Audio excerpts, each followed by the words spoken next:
Alright, let's show you how to use ON1 Effects inside of Corel Paint Shop Pro.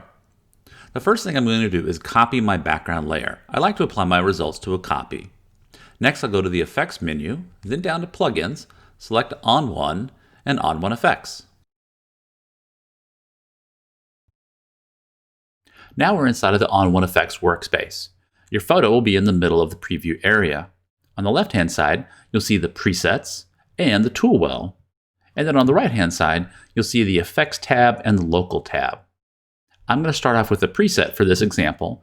I'm just going to go down to the Vivid Landscape category. I'm going to select a preset that I like that will make a lot of the yellows turn green. There we go. That's a good start, but it's a little too strong.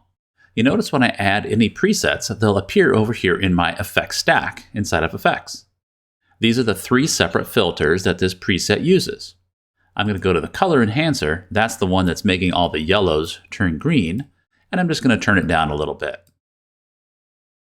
You can also add your own filters in any order that you like. I'm going to press the Add Filter button, and I'm going to add one more. Let's add a Lens Blur filter. I want to use this to create kind of a tilt shift, a shallow depth of field look.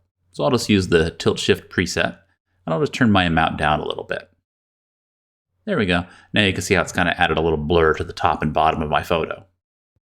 Once I've made my adjustments and I'm happy with them, just press the Done button. My results are applied to the copy of the layer that I created, and you can toggle it on and off easily. There you go. That's how you use ON1 Effects inside of Corel Paint Shop Pro. Thanks for watching.